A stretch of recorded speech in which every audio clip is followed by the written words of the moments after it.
বন্ধু, কার আশায় বানাইলা ঘর বাড়ি? কার জন্য? আজকে বাবাই গেল কই, মায় কোথায় গেল রে, দাদাই কোথায় গেল এই বাড়ি রেখে? কত সুন্দর করিয়া গাছ লাগাইয়া বাড়ি সাজে আজ বাবাই চলে গেছে। রে মুসলমান, দুনিয়া করো কিন্তু দুনিয়াকে মায়া করিও না, দুনিয়াকে মায়া করিও না। কারণ দানি দুনিয়া কে সিয়ারে না দিদাম, আগার দিদাম ফায়দারি না দিদাম। একটা খেতার বয়স তো একটা মানুষ পায় না। খেতা বুঝেন তো, যে গায়ে যায় কি কয় আপনার দেশে? খেতা। ভারী খেতা আছে না গরিব গো? হ্যাঁ, দাদার জমানার দাদি সিলাইছে, দাদি মরে গেছে, আবার মা আবার কাপড় দিয়ে উপরে সিলাইছে, আবার নিজে মোটা। হ্যাঁ, ভিতরে খুললে দেখবেন ওটার মধ্যে দাদার লুঙ্গি আছে। আপনি দাদারে দেখেন নাই কোনদিন, কিন্তু ভিতরে দাদার লুঙ্গি, দাদিরও দেখে নাই, দাদির কাপড় ওই ক্ষেতের ভিতরে আছে। 15 বছর আগে দাদি মরে গেছে, ভিতরে খুলে দেখবেন মাঝখানে দাদির কাপড় আছে। কি কাপড়? তো খেতায় কয় দারি দুনিয়া কে সিয়ারে না দিদাম, আগার দিদাম ফায়দারি না দিদাম। ফজরের আজান হয়েছে, সলিমদ্দি খালি খেতা মোড়া দেয়, ভালো করিয়া লুকায় ভিতরে। আজানটা শুনলে আওয়াজ চাইলেই ভালো করে টাইনা দেয় শীতের দিনে। খেতা কই বেকুব, ও বেকুব, করস কি করস? তোর দাদাও করত রে, আজান দিলে ভালো করে এটাই না আমার মাথার উপরে দিত, আমি তোর দাদারে বিদায় করে দিছি। তোর দাদারে বিদায় করছে, বাড় ধারের নিচে পুকুর পারে ঘোষ হয়ে আছে রে, শিগাল পুকুরে তোর দাদার হাড্ডি সব খেয়ে ফেলেছে। এরপরে তোর বাবাই আমার বড় আদর করতো, শখ ফজরের আজান শুনলে 12 কুরবানের আমার ভিতরে ভালো করিয়া লুকাইতো।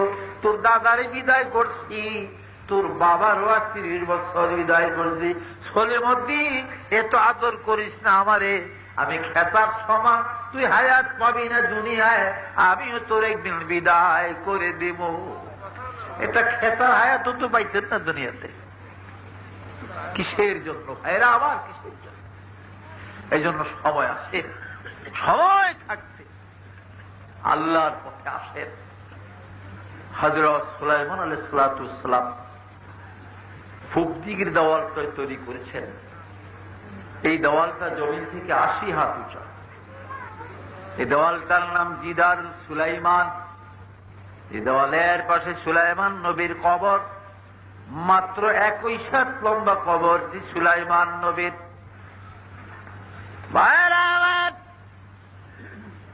সুলাইমান নবীর এই বাইতুল মুকাদ্দাস থেকে 10 মাইল দক্ষিণ দিকে একটা পাহাড় আছে, কালকে বলেছিলাম। পাহাড়টাকে জাবালে মুকাব্বার বলে। এই পাহাড়ের উপরে তখতে সুলাইমানি নামতো। তখতে সুলাইমানি অবতীর্ণ হইত এই পাহাড়ের উপরে। আরবেরা বুরাকি সুলাইমান বলে। তখতে সুলাইমানিটা কতটুক ছিল? কতটুক ছিল জানা আছে কারো? এটা 1 মাইল প্রস্থ দৈর্ঘ্য ছিল। প্রস্থ এবং দৈর্ঘ্যে কতটুক ছিল? 1 মাইল করে ছিল প্রস্থ দৈর্ঘ্য। এক লোক তার কবরের কাছে দিয়ে যায়, 21 হাত লম্বা কবর সুলাইমান। আফ করে, ওমিয়া কার কবর গো? হ্যাঁ জানো না, ঠিক আমাদের বাদশা সুলাইমান। পাহাড়ে দাউদ নবীর ছেলে সুলাইমান বাদশার কবর বলে নি। কবরের পারে দাঁড়ায় পথিক কান্দে আর বলে, চুহাঙ্গামে রফতান কা কুনাদ জানে পাক, চুহাঙ্গামে রফতান কুনাদ জানে পাক, চেবর তখতে মুরদান চেবর রয়ে খাক, চেবর তখতে মুরদান চেবর রয়ে খাক। ও সুলাইমান, এত সুন্দর ময়ূর সিংহাসন আপনি ছিল গো। 40,000 সোনার চেয়ারে 40,000 জিন বইরা বসত, আপনি জম্বুরিয়াকুতের চেয়ারে বসতেন, তখতে সুলাইমানি উড়তো আপনাকে নিয়ে আকাশে। সুলাইমান গো, আজ যে মাটির সঙ্গে মিশে গেলে এই মাটির কবরে চলে গেলেন, আজকে বলেন ওই ময়ূর সিংহাসন আপনার কোথায়? কই রইল আজ ময়ূর সিংহাসন? আজি বাবারা আবার এই বাড়ি ঘর আর টাকা পয়সা জমিদারি আর কত করবি রে বাহাদুরিন, ও তোর খাট পালঙ্গ সোনার বাড়ি, ওরে কারে যাবি দিয়া রে কবর দেশে যাইয়া? কারে দিয়া দেবে? কারে দিয়া দেবেন এই বাড়ি ঘর? আজকে নবীর ঘর আপনাদের সামনে, কি জানি নবীর ঘরের কথা ডরে কই না, আজকে মানুষ যাই গিয়ে নিয়ে আবার যাইবেন গিয়েও। আমার ওয়াজ রয়ে গেছে, মরিয়মের স্বামী কেমনে বানাইছে আদমের হাতে দিয়া, এই ওয়াজটা শুনে দেবেন না? শুনবেন নি আসলে? তাইলে এবার আমার সঙ্গে একটু দেখা করে লাগে। আমি 10 মিনিট আপনাদেরকে সমাধির সময় দিলাম। এই 10 মিনিট আস্তে আস্তে আসবেন লাইন ধরে এখান দিয়া আমার সাথে। আমি মুসাফা করবো আপনাদের সাথে। মুসাফা বুঝেননি? হাদিস শরীফে আছে, একজন মুসাফিরের সাথে যদি সাধারণ 2 জন মুমিন যদি মুসাফা করে তা আল্লাহ উভয়ের সগীরা গুনাহ মাফ করে দেয়। আর এর মধ্যে যদি একজন মুসাফির হয় তা আল্লাহ রাব্বুল আলামিন দুজনের সগীরা গুনাহ তো মাফ করব। এই উসিলায় যিনি মুকিম, এই মুকিম লোকের অনেকগুলা কবিরা গুনাহ আল্লাহ মাফ করে দেয় বলেন সুবহানাল্লাহ। কিন্তু মুসাফিরের করতে না, মুকিম ব্যক্তির অনেক কবিরা গুনাহ মাফ হয়। তো আমার কথাটা আগে বুঝলাম, তারপরে খবরদার কেউ যাবেন না। আমি মরিয়মের স্বামী কিভাবে আদমের হাতে দিয়ে বানাইছে এই প্রশ্নটা আরো আছে ইনশাআল্লাহ। আমি বড়াই করি না, তবে কি বগুড়া আসছিলাম, এই কাহালু থালায় বিরাট গোলমাল 2 মাদ্রাসা একদলে প্রচার করছে, এই যে এই মালানের দাওয়াত করছে, এইটা নকল আরব ভ্রমণকারী, নকল বলে নকল আরব ভ্রমণকারী আনছে হুদা ক্যাসেটের এই মালানা না, ক্যাসেট শুনছে তো দাওয়াত দিছে, ক্যাসেট শুন না বলে এটা নকল দাঁড়ছে। পরে ওয়াজ করলাম, অন্দেহী দল এসে দাওয়াত দিতে হবে না বাঁচলে পরে। আর নকল আরব ভ্রমণকারী ধরতে পারলে আমার খবর দিয়ে ইনশাল্লাহ। আমি জিগামের কবে গেছিল, কারণ বাংলাদেশে জেহাদি আছে, যুক্তিবাদী আছে, সাইদি আছে, আরব ভ্রমণকারী, এটা লেখতে খুব বিপদ নিয়ে আসবে। এটা লেখা বড় মুসিবত, মুসিবত না তাল বেতরা লেখলে বিপদ করবো। তো আপনারা, আমি বড়াই করি না, ইনশাল্লাহ আমি আপনাদের সাথে একটু মুসাফা করব। আপনারা আস্তে আস্তে আসবেন একজন আইন ধরে এই মুসাফার সাথে, পরে আপনাদের সাথে অন্য আরো আলাপ করবো আমি। এখন আপনারা গরিবরা যারা আছেন, 1 টাকা হোক, 2 টাকা হোক, 10 টাকা হোক, 100 টাকা হোক, 500 হোক, 1000 হোক, নামের কোনো প্রয়োজন না, আসবেন আমার সঙ্গে একটু মুসাফা করবেন। আর এই নবীর ঘর মাদ্রাসাটার জন্য মহব্বত করে দিবেন। ফুসকদির উপরে ছাত্ররা থাকে দেখলাম, বাহারে একবারে ভিজা ভিজা লাগে, কত কষ্ট করে থাকে এখানে ছেলেরা। আপনাকে মায়া লাগে না? এই বাচ্চাগুলো এখানে আল্লাহর কোরআন করে আর মাথায় জিসবে কারনুল জাহল ছায়া पलट दी फसे कुन में उसकी काया नबी जी अल्लाह अल्लाह अल्लाह अल्लाह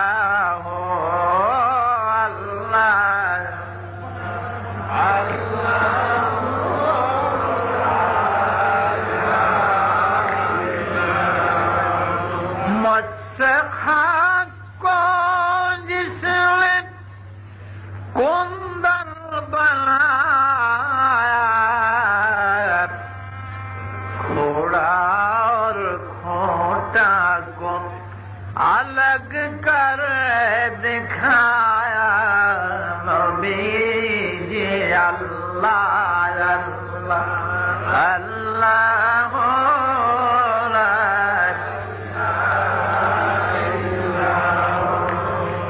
अल्लाह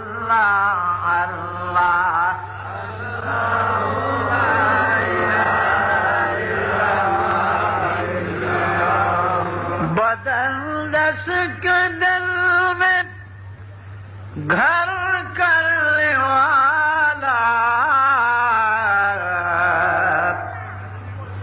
वो अपनी पढ़ाएगा, गम खाने वाला नबी जी अल्लाह अल्लाह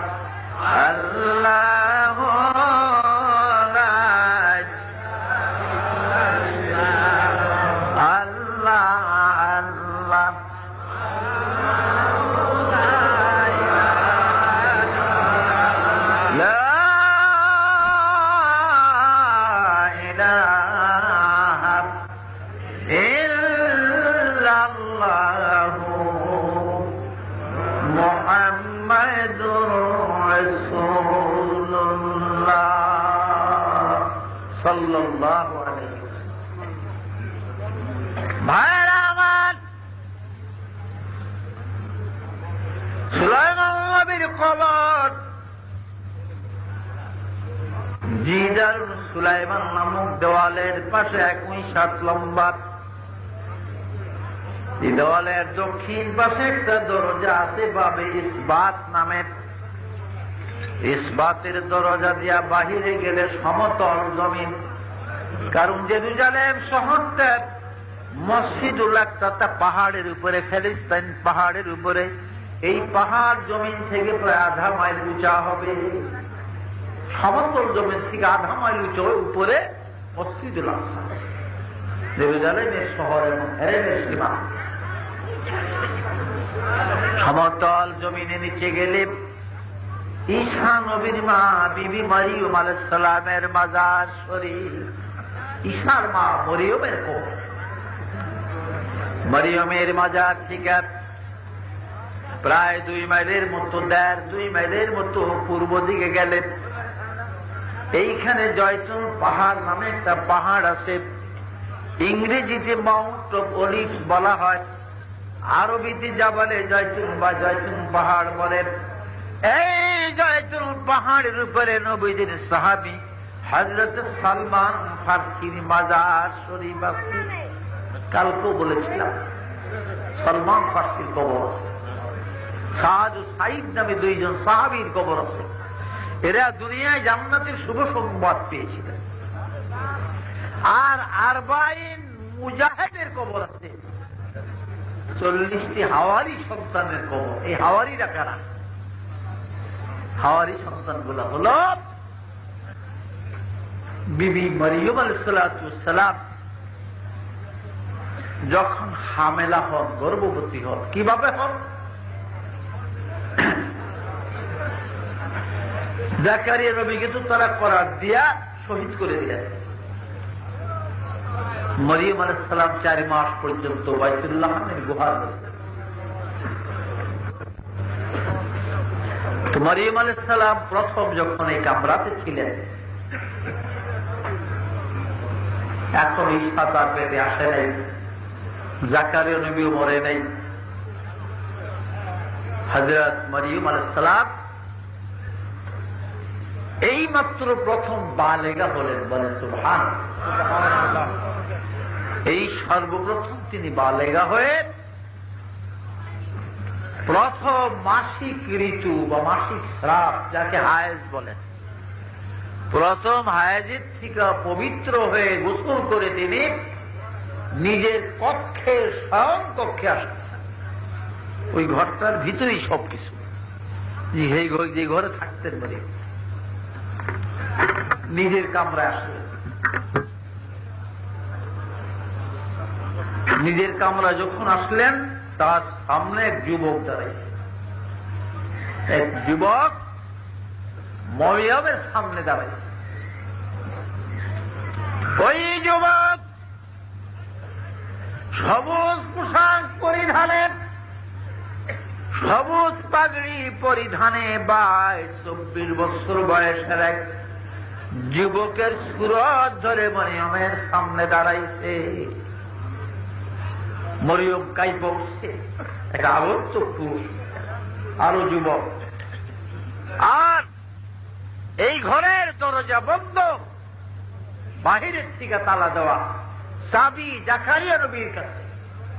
তিনি ছাড়া কেউ তালা খোলে না, তিনি ছাড়া কেউ বন্ধ করতে পারে। মরিয়ম আলাইহিস সালাম ঘাবড়িয়ে গেলেন, কে তুমি? আমার পথ রোধ করে দাঁড়াইছো, কে গো তুমি? যুবকটি কিন্তু কোনো কথা বলে না। এবার মরিয়ম কাঁদতে আরম্ভ করছেন, রে যুবক, কে তুমি? পরিচয় দাও, কেমন করে তুমি কামরায় প্রবেশ করলে? এই ঘরে তো বাহিরে তালা দেওয়া, আমার মনে হয় এখনো বাইরে তালা দেওয়া আছে। আমার খালুজান জাকারিয়া নবী ছাড়া কেউই ঘরের তালা খোলে না, তিনি সব সময় তালা খুলে আবার মারেন। ও যুবক, তুমি কেমন করে এই কামরায় আমার ঘরে আসলাম? রে যুবক, চলে যাও, এটা আল্লাহর পবিত্র হেরেমের সীমানা, এটা বাইতুল মুকাদ্দাসের হেরেমের জায়গায়। যুবক, চলে যাও, খবরদার আর সামনে বাড়িও না। যুবকটি কোনো কথাই বলে না, আরো এক কদম সামনে অগ্রসর। মরিয়ম এক কদম পিছনে গেলেন। এবার মরিয়ম, যুবকটি কথা বলে না, আবার ডেকে, ওই যুবক, আল্লাহর কসম দিয়ে বলি, এটা বাইতুল মুকাদ্দাসের হেরেমের সীমানা, এটা অপরাধের জায়গা না, এটা গুনার জায়গা না। ও যুবক, কেমন করে ঘরে ঢুকলা কিছুই বুঝলাম না, কিভাবে ঢুকছো জানি না, তবে চলে যাও মেহেরবানি করে, এইটা আল্লাহর পবিত্র হেরেমের জায়গা। তাতেও যুবক যায় না, বরং আরো এক কদম সামনে বাড়ছে।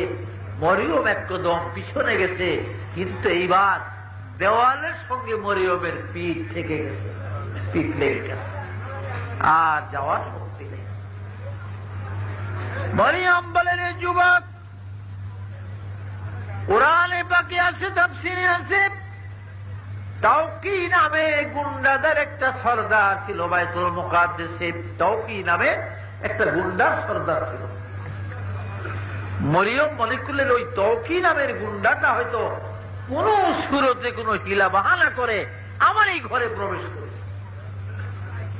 তাওকি মনে করে এবার মরিয়ম চিৎকার দিয়া কামড়ে আর বলে, রে তুমি যদি জেরুজালেমের ওই তাওকি হয়ে থাকো, ভাই আমি তোমাকে ক্ষমা চাই তোমার কাছে, আল্লাহর হস্তে ঘর থেকে বের হয়ে যাও, কারণ এটা গুনার জায়গার তাওকি, এটা আল্লাহর পবিত্র হেরেমের সীমানা। যুবক লড়ে চলে না, দাঁড়িয়ে আছে। এবার মরিয়ম নিরুপায় হইয়া মরিয়ম বলে, যুবক, এত বললাম সরলালেন, তবে তুমি মনে করো আমি মরিয়মের গায়ে হাত স্পর্শ করার আগে রুহুটা আমার বিদায় হয়ে যাবে। তুমি আমার শরীরে হাত দেওয়ার অনেক আগে আমার রুহু চলে যাবে রে যুবক। এই বলে তাকের দিকে হাত বাড়ালেন ওই জান্নাতি সোনার ছুরি দেখার ধরার জন্য। বেহেশতি সোনার ছুরি আছে মরিয়মের, এগুলা দিয়া এই ছুরি দিয়া বেহেশতের ফল কাটিয়া খাইতেন মরিয়ম। আল্লাহ পাক দিয়েছিলেন জিব্রাইল, আমার জান্নাতের ফলগুলা যদি রে মরিয়ম দুনিয়ার লোহার ছুরি দ্বারা কেটে খায়, আমার জান্নাতের অপমান হবে। তাহলে যারে জিব্রিল যা একটা জান্নাতি সোনার ছুরি মরিয়মকে দিয়ে দে জান্নাতি ফল কেটে খাওয়ার জন্য। ওই জান্নাতি সোনার ছুরি আজও আছে। 1966 ইংরেজি 1966 আমরা ওমর ইউনিভার্সিটির 6 জন বিদেশি ছাত্র বহু দরখাস্তের পরে 66 যখন আইয়ুব খান জেরুজালেম যায়, বাইতুল মুকাদ্দাস জিয়ারতে যায়, ওই বছর আমরা একদিন একই শুক্রবার মাত্র পারমিশন পেয়েছিলাম এই হুজরায়ে মরিয়মের সোনার ছুরি, জান্নাতের সোনার ছুরি দেখার। আল্লাহর কাছে বলি, আল্লাহ গো, ও মাবুদ, তোমার জান্নাত দেখে না, জান্নাত দেখে না গো আল্লাহ। আল্লাহ তোমার জান্নাতের একটু সোনার চুরি মরিসার মা মরিয়মের কামরায় দেখেছি। আল্লাহ আমি গুনাহগারকে যদি তুমি দুজকে জ্বালাও, আগুনে জ্বালাও, চক্ষু জ্বলে, যেই চোখ দিয়ে বেহেশতের সোনার চুরি দেখলাম গো আল্লাহ, এই চক্ষু দুজকের আগুনে জ্বললে মনে বড় দুঃখ থাকবে। আল্লাহ পাক যেন আমাকে মাফ করে দেয়। সকলে আমিন বলেন। আল্লাহ আমাদের সবাইকে মাফ করে দেয়। এই মানুষগুলি জিহাদ দিয়া, আল্লাহ কত বুড়া মানুষও আছে, শিশু বাচ্চারাও ধাক্কা ধাক্কির মধ্যে আসিয়া তোমার বন্ধুর ঘরে এই কোরআন হাদিসের মাদ্রাসায় যা তৌফিকি কুলাইতে দিয়ে গেছে আমার হাতে, আমার ভাইদের হাতগুলিতে জান্নাত দেন হাতে। আল্লাহ তুমি জান্নাতের আমল আমাকে আমাকে দিও, এই হাতে দুজকের আমল নামা দিও না গো মাবুদ। তাহলে কিয়ামতের দিন আমার নতুন নগরটা বলবে শর্মিন্দা হইয়া যাব। আল্লাহ তুমি আমার ভাইদেরকে বেহেশতের আমল নামা ডাইন হাতে দিও কিয়ামতের মাঠে। বলেন আমিন। আমার মরিয়ম এবার ছুরির দিকে হাত বাড়াইছে। আমার আল্লাহ এবার ডাক দিলেন, জিবরাইল,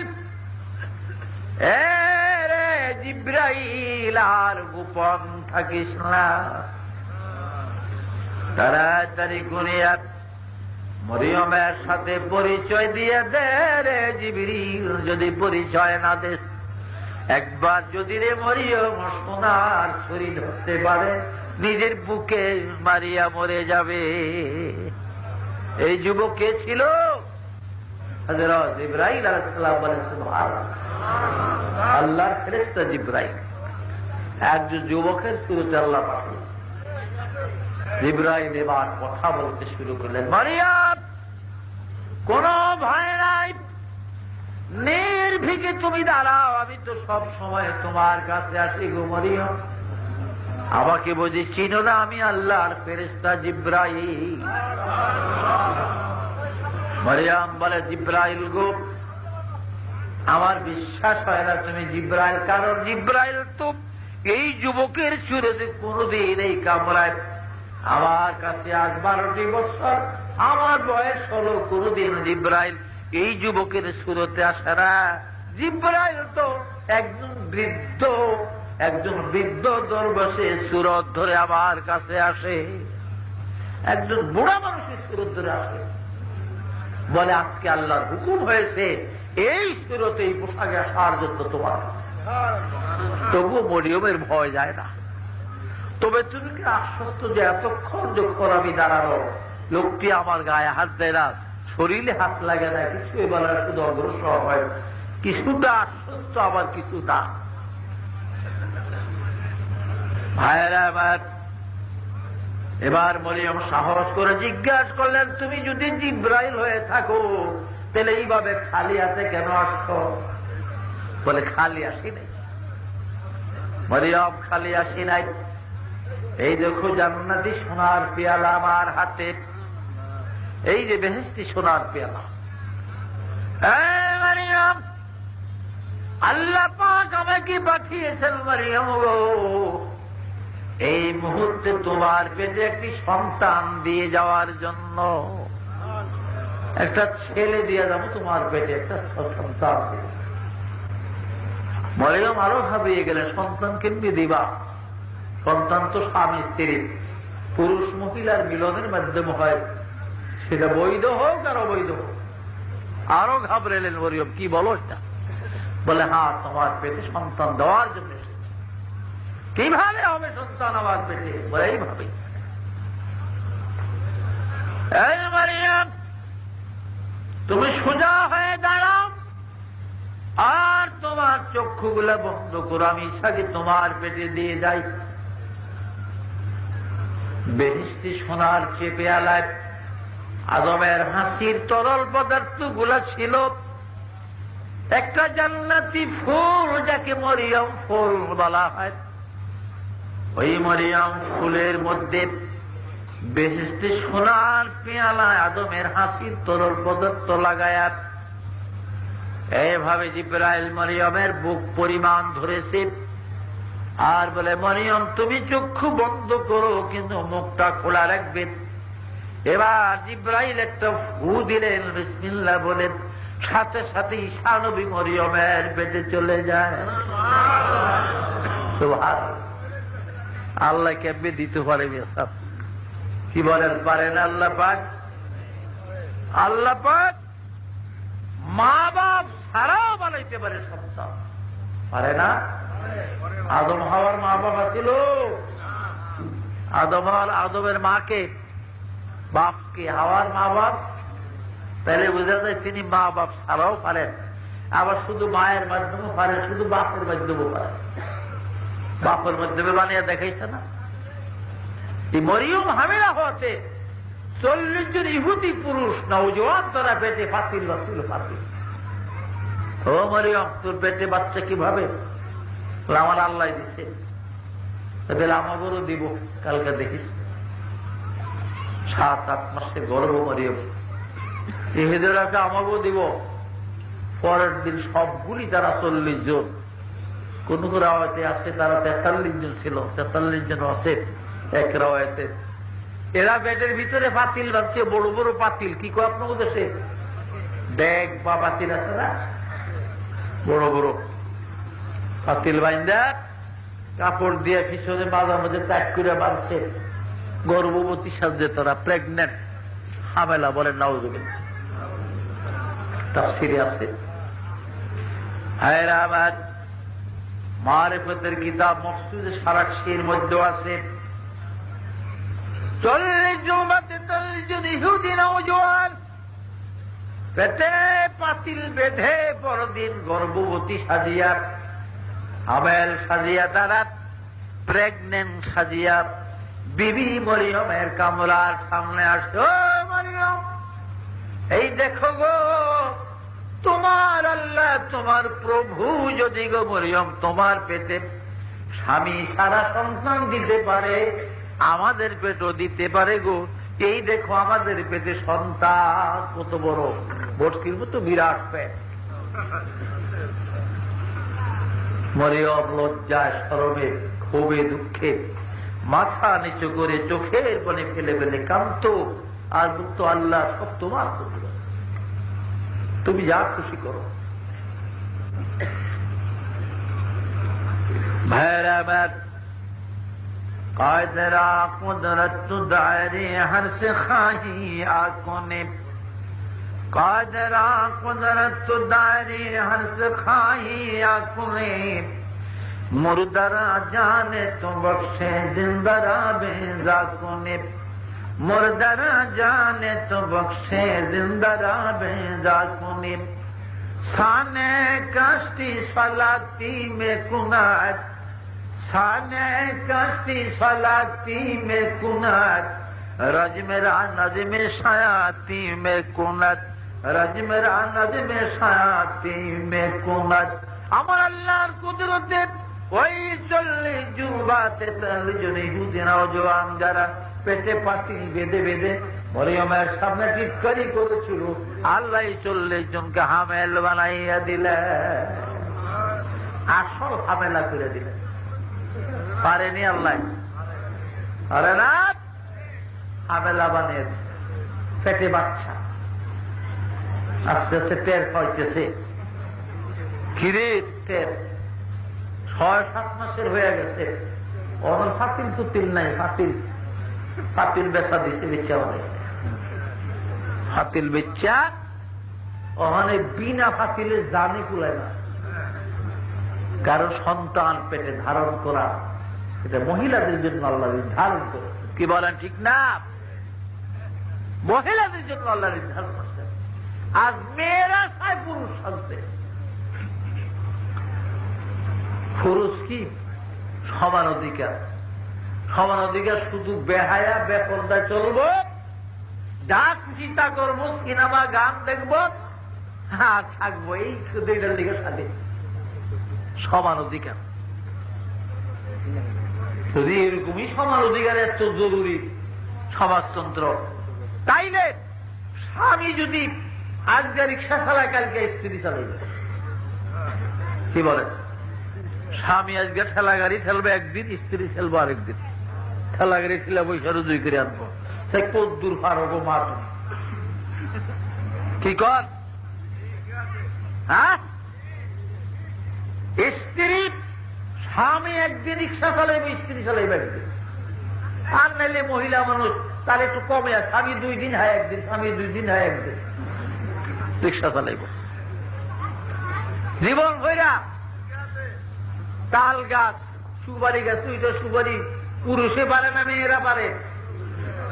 তাল গাছের আগারে উঠে তাল পারে, কাটে, পাতা কাটে কারা? নারকেল পারে কে? এখন থেকে আর কোন পুরুষ নারকেল পারবো না, মেয়েরা উঠবে। পুরুষের এত বছর করছে, নারকেল পারবো, তাল পারবো। নদীতে সারা রাত্র জেলেরা যে মাছ ধরে, তারা ধরে, পুরুষ না মেয়েরা। এখন থেকে মেয়েরা মাছ ধরবে, পুরুষেরা বাড়ির থাকবো, পারবো? এগিরি থাকতো না, পারবো খালি বেপরদা হাই হুইল জুতা বাজিয়া খালি টকটক করিয়া মতলবের খিচিস বাবুর ঘোরার মতো আড়নের লিখা হাঁটবো খালি, এই জন্য শুধু। আর হ্যাঁ, একটা ক্যাসেট সেদিন নাউজুবিল্লাহ আমি কোথায় থেকে জানি আসলাম, চাপাই নবাব মন্দির থেকে আসতে একটা ক্যাসেট, নাউজুবিল্লাহ আমার লাউয়ের পিছিয়ে লাগছে বই রাখি গান করে না, আমার কথা আসেনি।